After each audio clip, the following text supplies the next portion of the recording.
Bienvenidos al podcast de esta semana. Aquí estamos de nuevo para contarles otra historia de terror y poder reflexionar sobre ella. Un narrador que juega con la ironía y el humor. Un cuento lleno de intriga, con un comienzo espeluznante, con giros, dudas y miedo, y quizás hasta perder la cordura. Afilen los oídos y abróchense los cinturones para oír esta historia.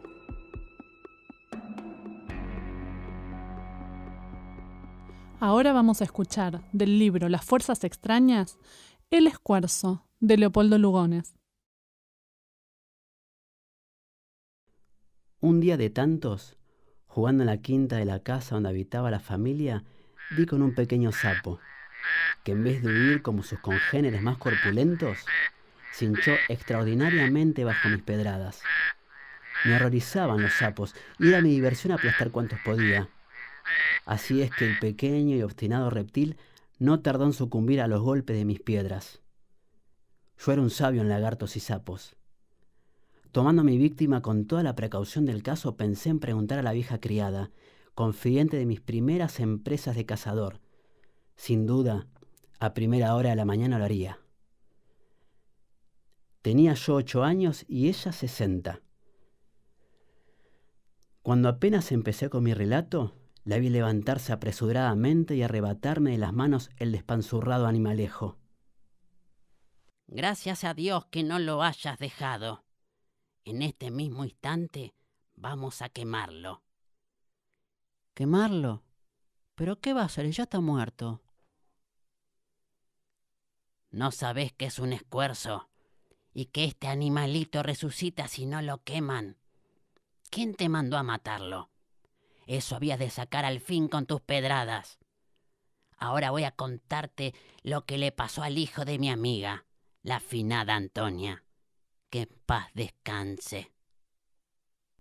Mientras hablaba, había recogido y encendido algunas astillas sobre las cuales puso el cadáver del escuerzo. «Un escuerzo», decía yo, aterrado bajo mi piel de muchacho travieso. «Un escuerzo». Y sacudía los dedos como si el frío del sapo se me hubiera pegado a ellos.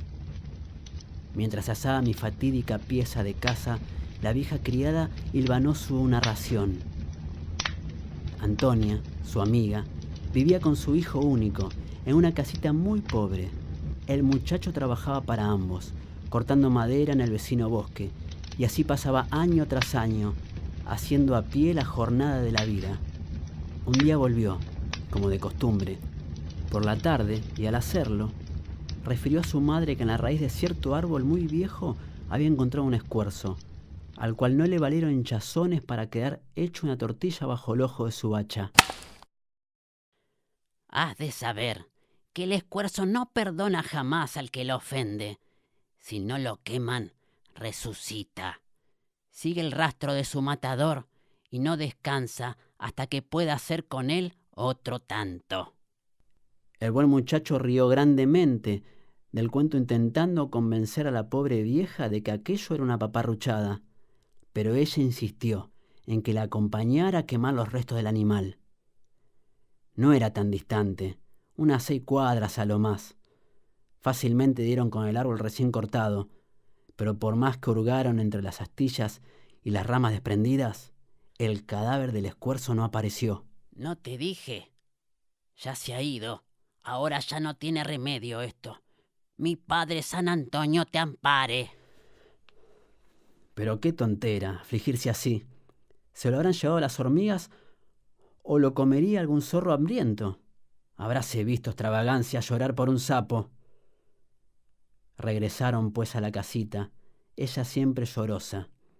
Él procurando distraerla con detalles sobre el maizal, que prometía una buena cosecha si seguía lloviendo, hasta volver de nuevo a las bromas y risas en presencia de su obstinada tristeza. Antonia le suplicó que, por aquella noche, siquiera, consintiese en encerrarse dentro de una caja de madera que poseía y dormir allí. La protesta contra semejante petición fue viva. Estaba chocha la pobre. Pero tales fueron las súplicas de la anciana que, como el muchacho la quería tanto, decidió acceder a semejante capricho. La triste viuda tomó asiento al lado del mueble, decidida a pasar la noche en vela para cerrarla apenas hubiera la menor señal de peligro. De repente, un bultito negro, casi imperceptible, saltó sobre el dintel de la puerta. Allí estaba, pues el vengativo animal, sentado sobre las patas traseras, como meditando un plan. ¿Qué mal había hecho el joven en reírse? Aquella figurita lúgubre, inmóvil en la puerta llena de luna, se agrandaba extraordinariamente, tomaba proporciones de monstruo. Pero, si no era más que uno de los tantos sapos familiares que entraban cada noche a la casa en busca de insectos. Un momento respiró, sostenida por esta idea. Mas el escuerzo dio de pronto un saltito, después otro, en dirección a la caja. No se apresuraba, como si estuviera seguro de su presa. Antonia miró con indecible expresión de terror a su hijo. Dormía, vencido por el sueño, respirando acompasadamente. Entonces, con mano inquieta, dejó caer sin hacer ruido la tapa del pesado mueble. El animal no se detenía, seguía saltando, estaba ya al pie de la caja. La rodeó pausadamente, se detuvo en uno de los ángulos y de súbito, con un salto increíble en su pequeña talla, se plantó sobre la tapa.